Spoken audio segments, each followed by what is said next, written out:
Yo, it's Trent. Hope everyone's having a good day. And today I'm telling abandoned houses or buildings or anything like that, Anything that's been shut down, boarded up, you're not supposed to enter, and we entered.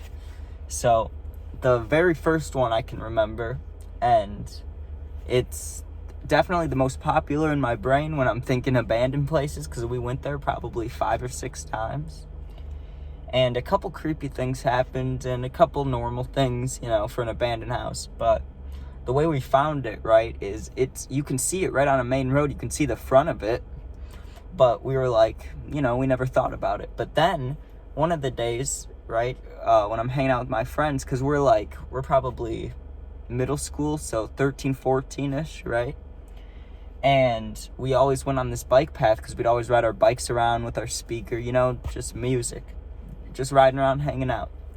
And one of them realized that if we go along this bike path and, at some point dip off where there's this bridge and, walk through fucking just woods and shit and, there's, what are they called? The prickly things, There's a bunch of those everywhere. It's, there's a bunch of shit. And you gotta, jump over a little river bank. It's horrible.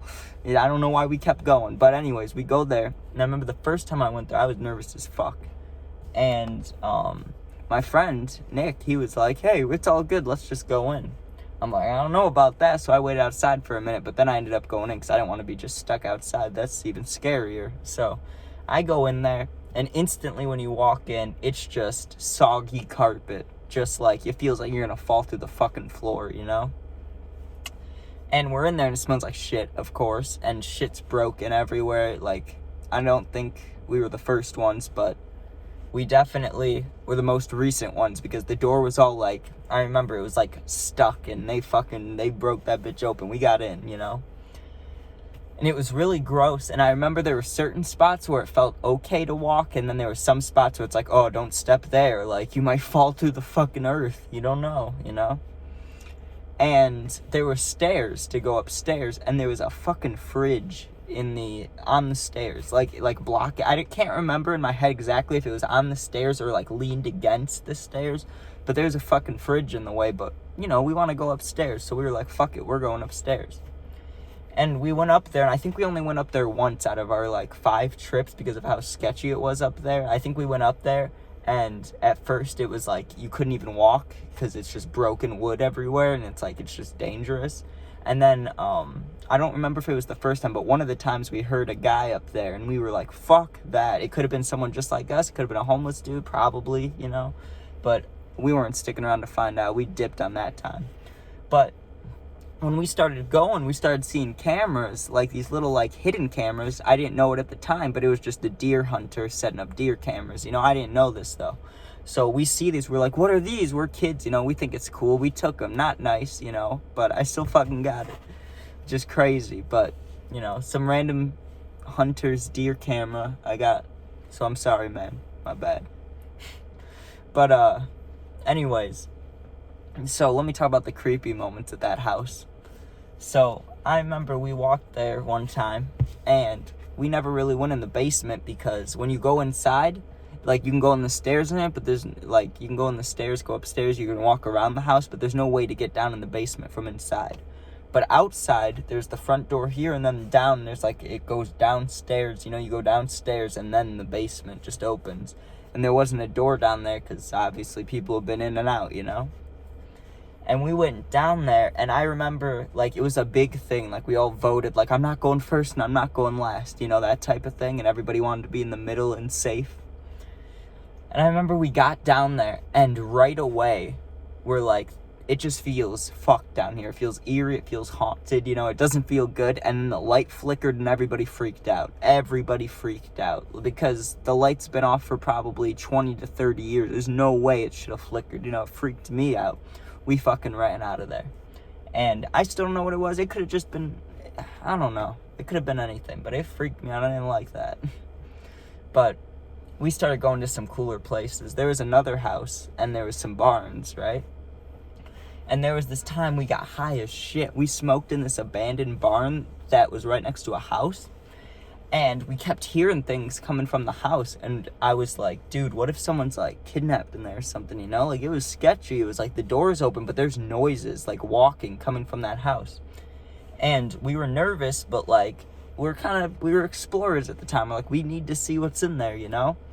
And I don't remember what was on the ground, but I remember we grabbed things for like weapons, you know? Like, I think it was a stick, but then there was something else too. We found something on the ground that was nice, you know? It was like a hammer, or like a iron, or not like an iron, like ironing, but like just a piece of it was something, right? And so I felt a little safer. And we're freaked the fuck out, and we don't really want to walk in there, right? But it sounds like walking.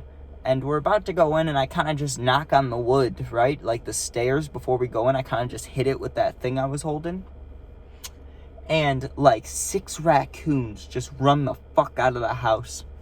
And me and Nick were like, fuck that, you know? And I think we went in there for maybe 10 seconds, and there were some more noises, and we were like, this is not the move. This is not the place we were going. And I think we went back once more and walked around a little bit, but we didn't really explore that house because I don't like noises like that. Even if it's just animals, like, fuck that. Someone's in that house or something. I don't want to be in there. But then we started by my grandpa's house, right? We started going to this abandoned mansion, which was fucking huge. It was awesome. Well, I wouldn't say mansion, but it was big. And the way to get up there was crazy. You had to climb a tree and then get on like the roof part and then through a window, and it's like broken glass and shit. But it was cool in there. But we always went there and it was fucking cold, so it's like, come on now. And yeah, I'm trying to think because I don't remember really if we've gone to any abandoned buildings, but I would remember. But I know this isn't my story, but I'll still mention it because I know about it, and who doesn't want to hear about this, you know? But my grandpa one time was telling me, right, because he's like 70, 73, 74, something around there, right? When he was in college, they went to this abandoned, they went to this prison or it wasn't abandoned, but, you know, they shut it down. And one of his friends used to be a guard there, right? So they went in there because the guy had the keys, and they're walking around exploring, and they stumble upon the gas chamber because that, you know, I mean, I know it's not as common now, but back then it was more, you know, used. And someone offered someone money to sit in the chair, right? And they thought it would be funny. And I'm just telling you what he told me. And so the guy sat down in the chair, and they put the restraints on him and shit. And I'm sure he was getting paid or something, you know? Like, I'm sure there was a bet or something about it. And the guy who used to work there did the procedure, like fake drop down the gas chamber shit. Freaked them the fuck out. And I must say, like, the guy who worked there, that's a pretty good prank, you know what I'm saying? Like, I know it's not good to just be down there, you know, a lot of people died there, that's probably freaky, you probably shouldn't be down there, it's probably not good for your karma, or I don't know if spirits are real, but if they are, you know, that's probably not the place to be, my man. But they're fine, and that's a funny ass story because that's like scary, but I could see it set up in my head, you know, like, I bet you won't sit there, and then they just fuck with them. Like, that's kind of messed up, but it's funny. I was also thinking about, I want to do more than just stories, you know. I love doing the stories, but I really want this channel to get bigger and bigger, you know. And so I'm going to start doing just everything, you know, when sports starts back up, because I love football, I love the Bears, you know. Justin Fields, yes sir, he's the one, he's him. Okay, anyways, I'm going to start doing just football stuff, video, like everything. I'm just going to mix everything in my life into videos, because this shit's cool. And I mean, I don't know you guys at all really, but the people that consistently watch, you're amazing. And just, even if you just watched once, you're amazing. So I appreciate it.